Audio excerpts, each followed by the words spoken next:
तो दोस्तों, क्या आप जानते हो महाभारत के इस महायुद्ध में एक ऐसा वीर था जिसका जन्म होने से पहले ही उसकी मौत लिख दी गई थी। एक ऐसा योद्धा जिसे देवताओं ने धरती पर भेजा, लेकिन जिसे अधर्मियों ने षड्यंत्र से मार दिया।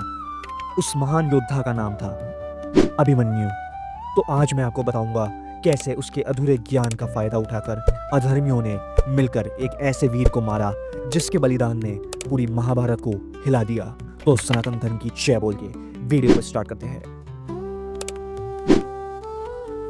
क्या आप ये बात जानते हैं, अभिमन्यु सिर्फ अर्जुन के बेटे नहीं थे, वो थे चंद्रदेव के पुत्र, वर्चस के अंश।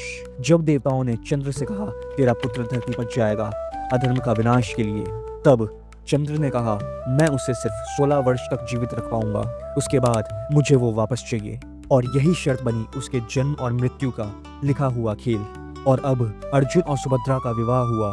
उसके बाद द्वारका में श्री कृष्ण के सामने ही हुआ अभिमन्यु का जन्म, जिसे देखकर कृष्ण बोले ये बालक वीर तो होगा, पर इसका कर्म युद्ध से जुड़ा है। जब सुभद्रा गर्भवती थी, अर्जुन उसे चक्रव्यूह तोड़ने का ज्ञान समझा रहे थे। अर्जुन ने बताना शुरू किया कैसे चक्रव्यूह में प्रवेश करते हैं और कैसे बाहर निकलते हैं, लेकिन बीच में ही सुभद्रा जी सो गई और गर्भ में पल रहा अभिमन्यु सिर्फ अंदर जाने का राज सुन सका, बाहर निकलने का नहीं। और वही अधूरा ज्ञान एक दिन उसके जीवन की सबसे बड़ी परीक्षा बन गया। अभिमन्यु ने 16 वर्ष की उम्र में युद्ध में कदम रखा, जहां सामने थे द्रोणाचार्य, कर्ण, दुर्योधन, कृपाचार्य और अश्वत्थामा। लेकिन उसने अपने पिता अर्जुन की तरह 10,000 से ज्यादा योद्धाओं को हिला दिया और चक्रव्यूह तोड़कर अधर्मियों के बीच अकेला घुस गया। वो लड़ रहा था अपने अधूरे ज्ञान के साथ, पर पूरे विश्वास के साथ, मैं धर्म के लिए आया हूं। लेकिन ये युद्ध उसकी वीरता के खिलाफ एक षड्यंत्र था। अधर्मियों ने नियम तोड़ दिए और मिलकर एक बच्चे को घेरा, एक ऐसा योद्धा जिससे अपनी मौत का ज्ञान था।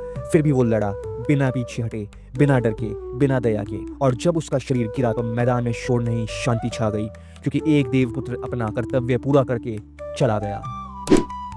पर कहानी यही समाप्त नहीं होती, क्योंकि जो अभिमन्यु के साथ हुआ वो सिर्फ एक योद्धा की मौत नहीं थी, वो था धर्म के नियमों को तोड़ना, एक विश्वास का छिन्न भिन्न होना। और सबसे बड़ा सवाल ये है, जो उस दिन चक्रव्यूह में हुआ, क्या वो युद्ध था या एक सोचा समझा अधर्म?